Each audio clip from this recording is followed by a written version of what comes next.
poor Blackburn. Okay. The jerk. And we can always edit stuff, so it doesn't matter. So, all right. So this is discussion with Lester George. Today is March 25th, 2025, 26. 25th. And we're in Richmond, Virginia, at Lester George's home, and he's been quite gracious today, and an impromptu interview, so to speak. So Lester, thanks for having us. We really appreciate it. Can you just bring us up to speed as to your upbringing, where you were born, and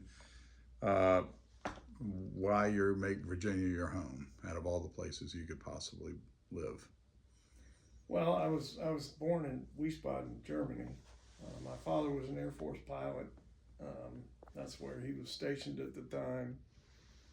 He was actually from Richmond. Raised here, went to University of Richmond, but enlisted in the Army Air Corps in 1939, and left and flew for 35 years. And I went around the world with him as a Air Force dependent. And when I got old enough, my sister went to University of Richmond, my brother went to University of Richmond, and I ended up going to University of Richmond, even though I was not a likely candidate to go there, but that's where he said I should go, so that's where I went. And I thought I was going to be an orthopedic surgeon, and so I went to University of Richmond to get a degree in health and physical education, which I did, and then I was going to go to MCV to go to medical school, but while I was at University of Richmond, I signed on the dotted line with the ROTC, and it was during the Vietnam War. But while I was at school, the war ended, and they didn't need 250,000 more officers, and they certainly didn't need any more doctors, so they sent me to Fort Sill, Oklahoma, and I became a field artillery officer, and I already had shown some ability to read terrain and analyze terrain, and I became a camouflage expert, somewhat like Mackenzie, and I started teaching terrain analysis and troop movement and got good at that. And my first job in the Army was straight to Fort Bragg, North Carolina, teaching infantry tactics. So never fired a gun in battery in my 25 years in the reserves. I came back to Richmond and started working in the computer industry, and while doing that, started trying to figure out how to become a golf course architect, because all we did at Fort Sill in Oklahoma was play golf 5 days a week. And when we got out of training, all of Orville Moody's relatives ran the golf courses in Oklahoma. So we played golf, and I started thinking I didn't even know golf course architecture was a profession, but I was always interested in the landforms, and got a job in the military supporting the 82nd Airborne at Fort Bragg right here in Richmond in the 80th Division, which was an infantry division, and started pursuing that, and it took me until 1987 to get hired by an architect, even though I was doing, like I said, computer systems engineering. Went to work for another architect, spent 3 years with him. Then we had the S&L crisis and the Resolution Trust, and the interest rates went really high. And my choice was move to California and continue working with him, or go out on my own. I almost went to work for Arnold Palmer, but they had just laid off 13 people. So my friend at Palmer Golf Design said, go out and hang your own shingle. You got a lot of experience in your first 3.5 years. I did that. I got a one green remodel job down at Fort Lee. And Was this George Golf Design already? no, I started my firm. It was Colonial Golf Design because that was the name of the engineering company that was in the same building, and we could answer the phone Colonial, and nobody knew if it was the golf course company or the engineering company. And I got to hang out there until I got my own thing started. So it didn't become George Golf Design until '91, and that's what I did. I just kept going paycheck to paycheck. When I finally incorporated and got my little 300 square foot office, I had $156 in my checking account when I opened my own firm, and kept piecing together small jobs. And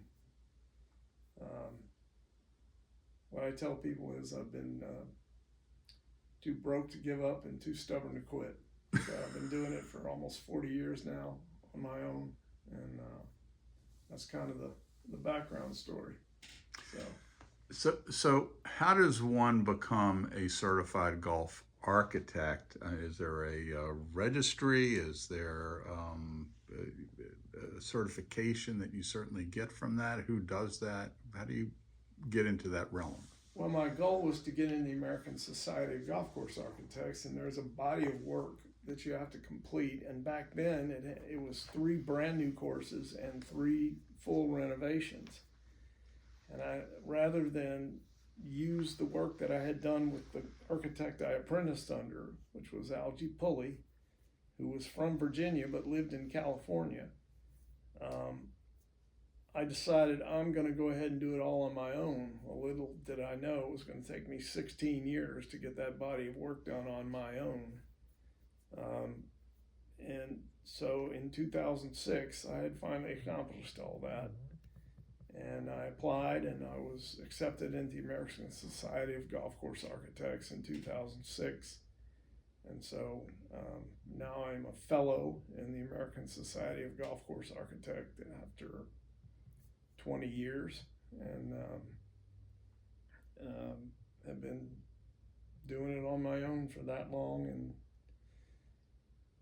those standards have been changed over time because it's really difficult for someone to come out of their own firm anymore and get that kind of work. A lot of guys go out of college and go right to work for a larger firm like Nicholas or Palmer or Greg Norman or those bigger firms, and they can just put their name on a project and get the credit. But being determined to do it on my own, took me a long time to get those projects done. But some 100 and some projects later, I've accomplished that, and I'm glad I did it that way, because it might have taken me longer, but I've carved my own path, and I've gotten my name established. And as I look back on it, I wouldn't have done it any other way, but it took longer than I thought it would. Let's say that. And well, you certainly have a very storied life. There's just no, I mean, looking around your home, I mean, you're just immersed in a tremendous amount of golf architecture and design. But I'm wondering, in all the years that you've been doing this, what awards or accomplishments would you say would be like one of the, it can be more than one, but are the pinnacle of what you would say, this is what I'm most proud of doing? Well, I mean, I kind of break it down into 2 categories. I'm really proud of the historical restoration work that we've done on a lot of courses, and I started my firm doing restoration and renovation work because it was hard for me to break into doing new course work.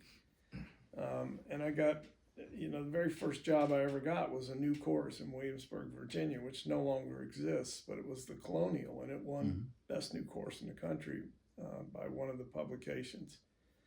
So I was very proud of that, and it was, it kind of set me on my path. New course work is always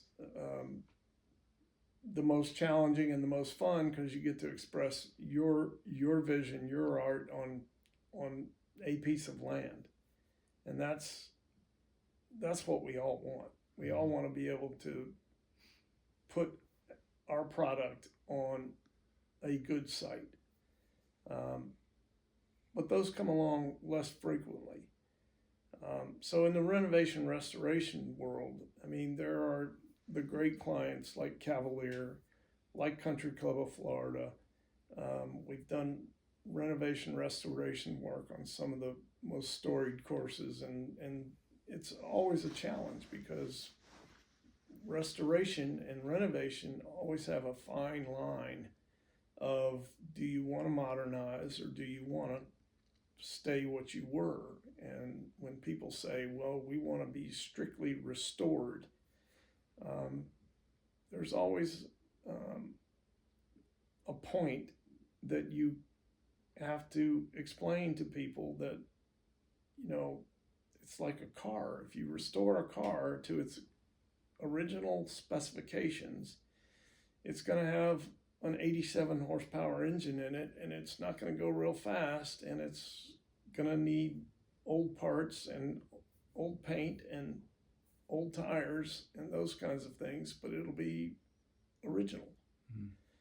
If you do that to a golf course, you're going to have greens that have 6% slopes in them, and you're going to run 8 on the stemp meter, and that's not what modern golfers want. They want their golf course to be up to the standards of modern agronomy. They want them to attract new players and today's standards of grooming. So you got to take those greens and modify them to today's standards, which are 2% slopes and 10 or 11 on the stemp meter, or you're not going to attract today's members. So you have to balance restoration and renovation. So there's always a departure point. Do you really want to be what it was in 1920, or do you want to be today's version of the golf course that has to be? And so you have to have that discussion, and it's sometimes difficult for some of the older clubs to accept that, or some of the older decisions to be made to come into today's standards. So you have to upgrade and become more online with what today's standards are. Some of your greens have to be larger because you're doing more rounds. So you can't, put as many rounds through a 3,000 square foot green as you might a 5,000 or 6,000 square foot green. You just wear it out. Mm-hmm.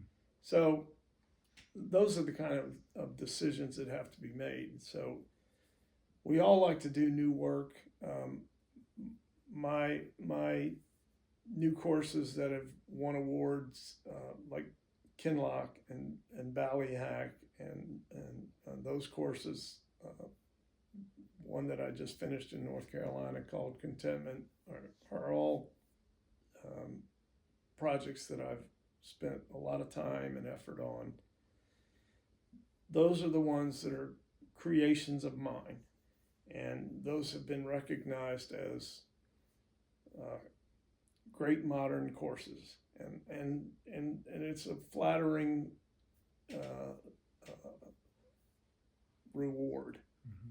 But that's not why we design. That's not why any of us design. We don't design for awards. We design for the passion and for the opportunity to serve our clients and their customers, whether they be public or private, to put the best piece of golf on the best piece of ground. And if you are fortunate enough to win an award, that's icing on the cake. You just work as hard as you can with whatever you've been given to do that. In the restoration renovation business, we all work as hard as we can for the client to get it right and make sure that they're serving their patrons as well as they can, whether, again, it's private or public. So, renovations, restorations like Country Club of Florida and Cavalier and the clients that I've worked for over the long run, like that, Country Club of Virginia, those are long clients that we've helped along the way bring their courses into the modern day standard, and those are courses that we're proud of, and they've won awards. That we really continue to work with and want to continue to work with to make sure that they meet that standard and continue to grow with their memberships. So I thought of this question, and I've always been meaning to ask you in regards to the Cavalier, but when you do for example, the Cavalier, and it's a Charles Banks course, do you have a feeling about that architect? Like, do you feel the presence of what they were doing when they were there? And, because you've done so many with the restorations of famous architects. Yeah, well, Banks was obviously in that McDonald Rayner Banks group. Was more Rayner's protege than he was McDonald's protege, but he was Rayner's guy and doing a lot of the work. And as they became more popular, they had more work, so they had to do it faster. And he was the one that was using the mechanized equipment, so he was making it bolder, and he was the guy that actually took them into that next level of work. So yeah, you always kind of wanted to get into his head and say, if what we did at Chicago Golf Club was what McDonald would have done in the early days, then what we did at Tamarack and what we did at Hackensack, those clubs, what we did at the clubs like that, Cavalier, I can exaggerate that and make it even more dramatic. Yeah, you want to get in his head and say, this is what he would have done. And when we got to Cavalier, we knew that at least 13 of those green pads were still on his original pads. You don't want to corrupt that. You want to work with that and see how you can not touch it, not disturb it, and still make it good for the members. So yeah, you definitely want to do that. And for the case of a Cavalier, it's an honor to work on that golf course because he did so few of them before he passed away. So it's like he wasn't a mass producer, so you want to get it right. And the more research you do and the more you know about him, the more you have the opportunity to get it right. And it's sad when you see someone who doesn't do the history and doesn't do the research like you've done and helped me do that, or you just don't. We've seen guys not get it right on other courses, and we've had to go in and fix it.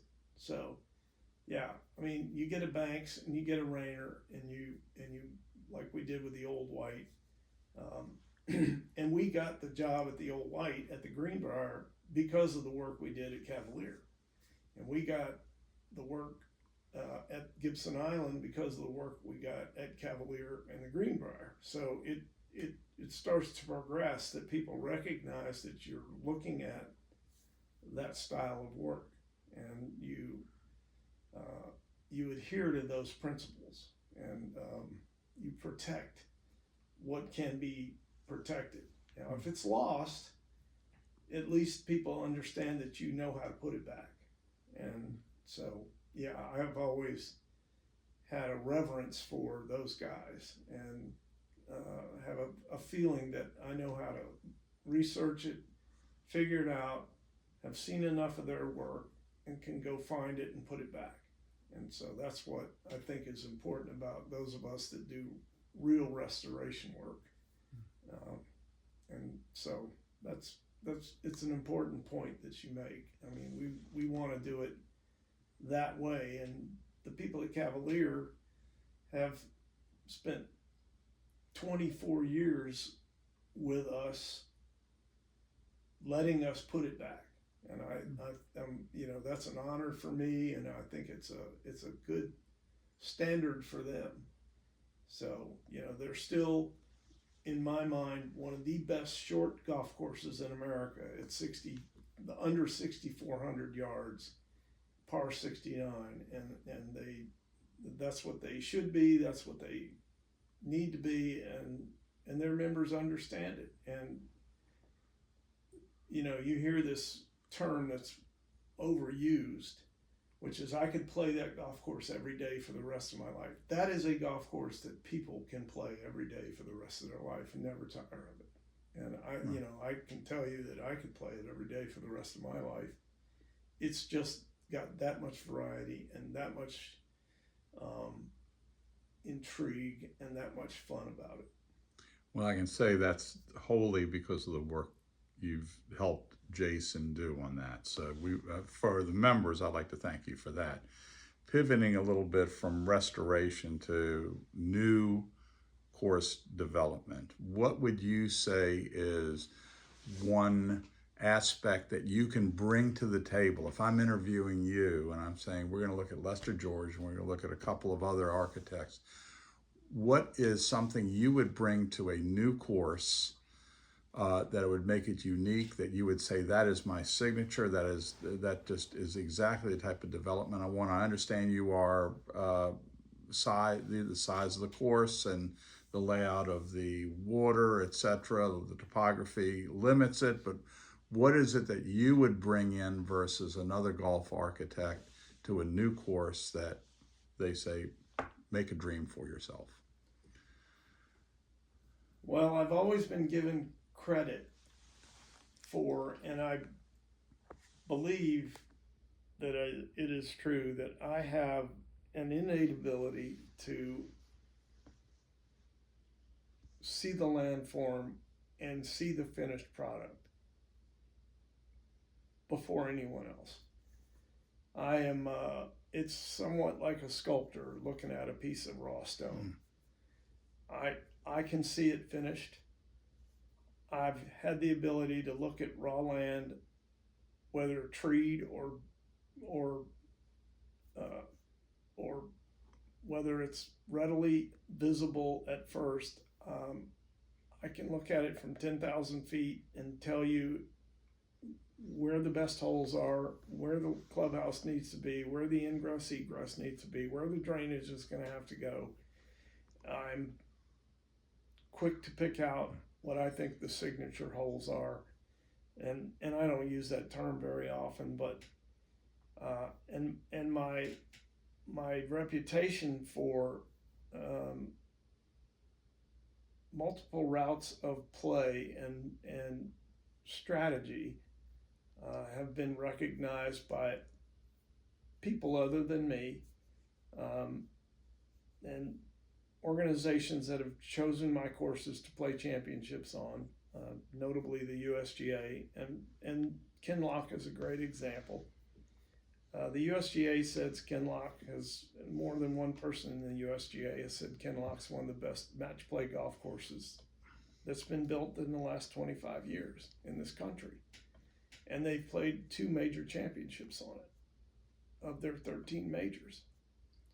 And I designed that with Vinnie Giles, who is one of their great champions over history, and probably, arguably, one of the best amateurs since Bobby Jones. And he and I teamed up to do that golf course. And the funny thing was, we're both strong personalities, but we worked together in a fashion where he knew what I was capable of, and certainly I respected what he had done in his career. So when it came down to, Vinny, what would a good player consider if I did this, and what would a good player be capable of if I did this, and what would you do in this situation versus someone else, considering prevailing wind, considering if you're out of position, considering if I bunkered it this way. And, you know, there were people that said, Vinny and I, the over-under on us getting that job done was 2 weeks. And we never had a contentious word. And Vinny's been interviewed more than once and said that was the most fun he ever had in golf in his life. And we're now doing our second course together, which is a renovation of a private club. So here we are 25 years later, 22 years later, doing a renovation, which is, we think, gonna demonstrate a lot of other skills that we bring to the table. Mm-hmm. But the point is that he will readily admit that he knows nothing about terrain, he knows nothing about drainage, he knows nothing about contouring, but he knows how to hit a golf ball. And I don't know anything about hitting the golf ball like he does. So we feed off of each other. So my talent is learning from other people who I respect and acknowledge their skills, but I also know my talent is seeing the product and seeing the finished product. And whether I'm working in Florida on dead flat, and dead flat's harder than anything.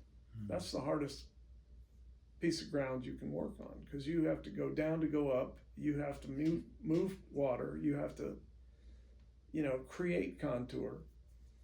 And I can even do that. I worked on a piece of property that was 100 acres, and it had 3 feet of fall across 100 acres.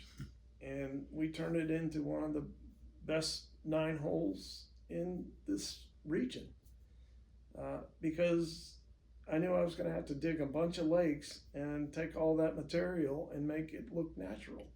So it's just my God-given ability to see terrain, whether it exists at the beginning or not, and even if it's severe, like Ballyhack. A very famous architect looked at Ballyhack before I did and gave up on it, said he couldn't put a golf course there. And I put a golf course there that's one of the top 200 in the country. So I'm very proud of Ballyhack, and it's a big, bold piece of property that's like stunning to me. But you had to see it a certain way.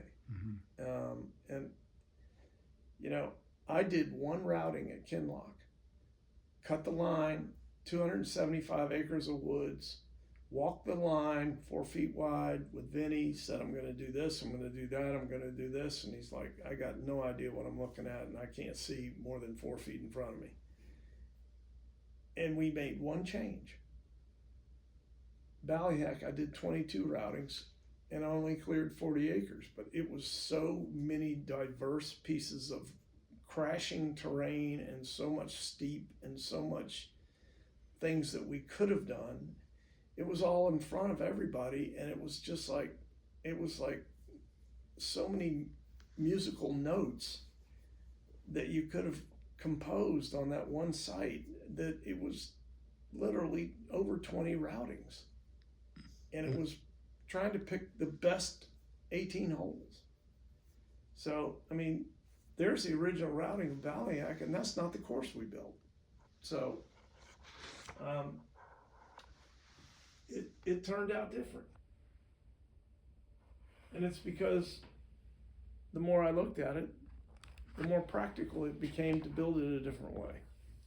So I think what I bring is a practical way to do it, but my real gift, if I have one, is seeing the finished product in 3D, and the ability to get it on paper so my guys can, and I do everything still to this day. I draw everything by hand, hand it off to my CAD guys. They put it in the computer. We analyze it. We do all the cut, fill, balance. They do all the technical stuff. They give it back to me, and then I make changes, and then we publish that set of plans, and that's what we bid, and that's what we build. Mm-hmm. So I have a lot of smart people around me, but it's always done from a raw piece of paper, and I don't do anything in 2D. I don't do little field sketches and try and, I do that. I can do all that, but it's really all in my head, and it's somewhat like a composition. It's somewhat like a sculptor with a chisel, and well, certainly you're there's a not lot gonna of talent. see it till it's finished. Yeah, there's And a I lot mean, of talent in there for sure, and foreseeing that. First of all, do we have the plans, the CAD drawings that he was talking about that maybe we can put in historical around that? We have. Okay, I just want to make sure we have that. He's got plans. Yeah, that's just an aside. I mean, And the plans are a vehicle by which we get budget numbers too. I mean, that's what gives us our ability to bid how much dirt's going to be moved, how much drainage is going to be available, and how much irrigation is necessary, where it goes. Those are the mechanics. Could you describe? You've touched on it a little bit with Charles Banks. Could you touch a little more about your view specifically about how he was as the uniqueness that he brought to a table for golf course design? Well, again, he was chosen by Rayner because he had engineering experience like Rayner, and he was more of an engineering kind of a mind, but then could put that engineering art on the ground.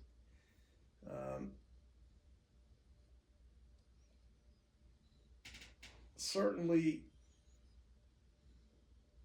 I think understood the game more than Rayner. Rayner wasn't a good player. Banks may not have been much of a better player, but Banks understood that the golf ball and the game was changing by 1925, and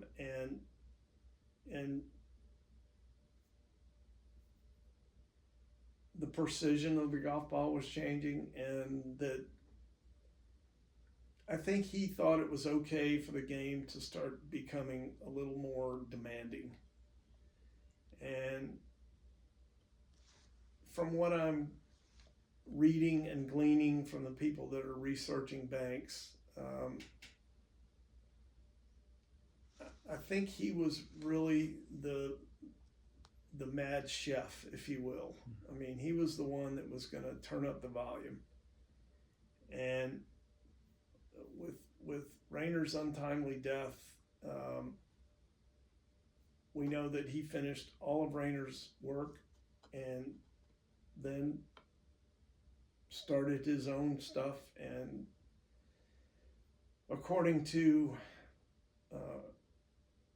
one of my research friends, who's probably as good as anyone, he really didn't get a lot of contracts on his own. He really just finished a lot of what Rayner already had in the books.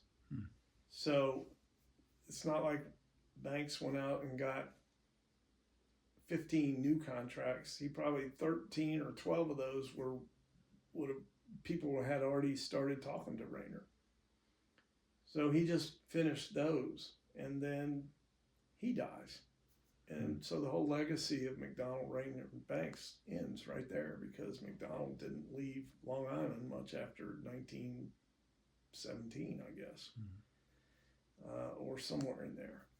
So had that legacy continued, you just don't know. I mean, it could have gone for a long time. because they weren't that old. I just believe they had an opportunity to be even more influential than they were. But I believe their template formula mentality would have stayed the way they were. I don't think they would have ever ventured into, let's do something different. They were just too successful doing what they were doing, and they obviously were popular. How long that would have gone on, I don't know. Maybe it would have caught on even more. Maybe it would have died. I don't know. But it sure was a shame that it ended when it did, because it seems to me that it probably could have ridden it out at least, I don't know, another 10 or 15 years. Because they, quite frankly, they were the only ones doing it. So, and it seems to me like if you look at their work today, it's still popular, and it's still viable. It's still important. Well, you're doing it. I'm doing it. I just did it. Yeah. I just did it for a client. It's 7,640 yards long. And there's going to be at least one college playing their college events there. We've sold, I don't know how many millions of dollars worth of memberships, and we're not even open yet. And from all over the country. From clubs, we've got members from almost every McDonald Rainer Banks course in the country. Piping Rock and Chicago Golf Club and Fisher's Island, and all those clubs have representative members at this club in the middle of you can't find it. So it's extraordinary, and when people see it, they're going to go nuts. And I mean, I announced that I was going to do this back in 2008. And now everybody's doing it. So I just got a little late to the dance because my owner took his time. It seems like everybody's tried it since. Anyway. So I wanted to bring this home a little more towards the Cavalier, and you've done renovations in the Cavalier before, and you had to work with Jason on this. I'm wondering how you would say your relationship with working with Jason was and the Cavalier, and how the latest renovation went for you as opposed to some of the other ones you may have had. Well, he was the superintendent in waiting, if you will, for the first two, almost, yeah.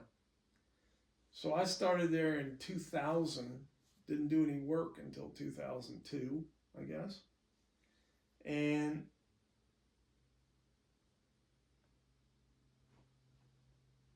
that was really well overdue agronomy work, if you will. They needed a new irrigation system. They needed new tees, new greens, new bunkers, and we supplied all of that.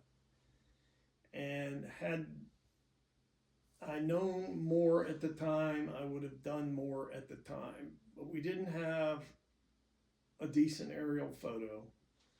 We didn't have, we had a sketch of banks, but we didn't have anything that grounded us as well as we do now. In fact, I didn't have the aerial photo that we have from 1937. I didn't find that until 5 years later. And once I found that, I was like, guys, we should have done a few things differently than we did. And I had to admit it. There's a couple of things that I should have done differently, and had we had this photograph, and I went right to the board and said, if we ever do anything again, which it took until 2018 to do, we got to make some changes. And there were things that we looked at on the sketch that we said we could have done, we speculated, we might have should have done, but we didn't have the evidence from. We had. Care to tell us what that might have been? Well, you know,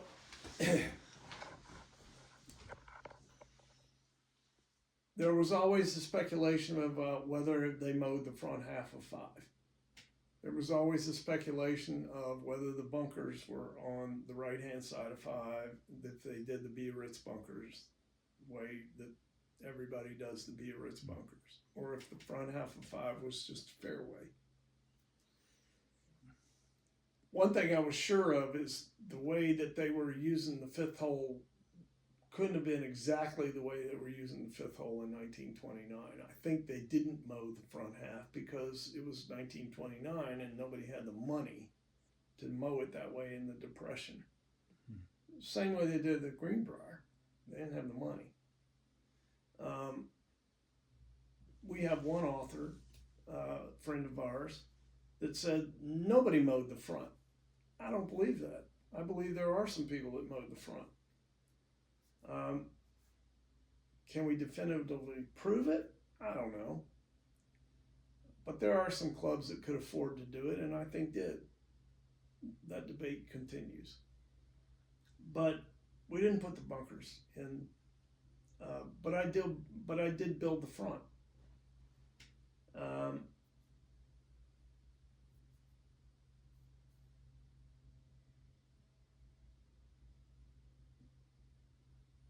We left the moat sand bunker around 8.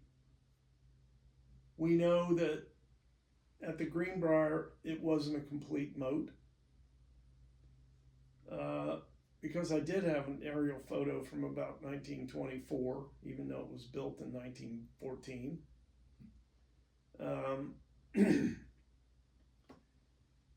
So we were using other historical photos, but once we found the 1937 photograph, it cemented us to know that our Redan was different than the 1940s pictures that we had. We knew it was the length was about right. We knew 17 was probably a better hole than we had. I speculated on a lot of things on 17, even though the sketch was close. Speculated on 4 on that center bunker.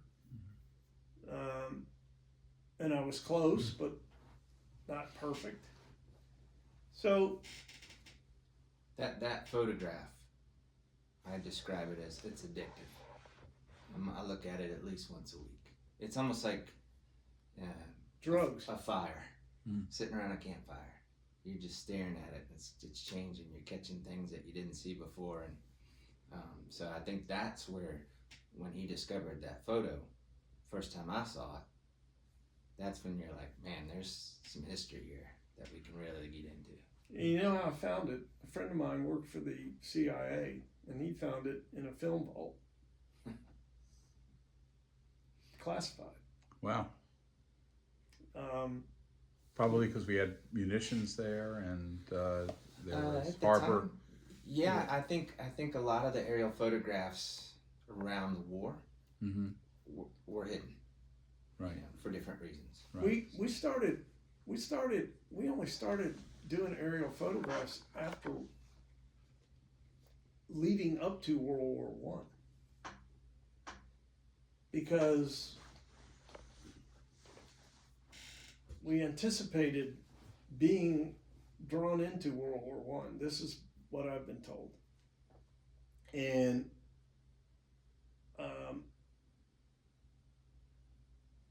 I found through this one friend aerial photographs of Rayner's work at Wailea, which Hawaii wasn't even thought of as being a state. It was a territory, but no one thought of photographing Hawaii in 1924. and Banks had to go finish that. I was just going And to I ask was that. the only one that found, and we found that in a film vault in Kansas. But we started filming all of the important military installations and important coastal artillery type of places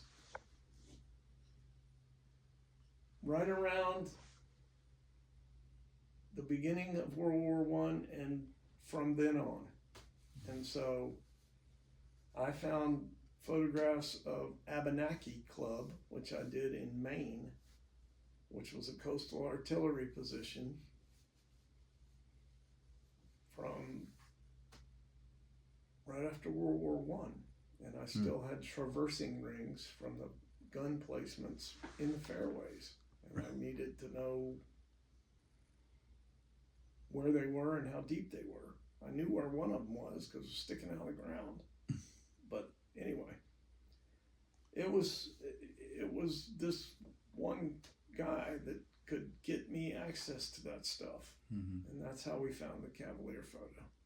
Now, getting back again, working with Jason, who certainly has such an appreciation of the history. Oh, he became like a rabid dog. Tell me about that, please. Well, you know, I think he just, once he became injected into the situation and became the superintendent and was in charge, there was no stopping him. And we fed on each other. Yeah, you had a lot of help with that. He would put me in touch with people that I would put him in touch with people because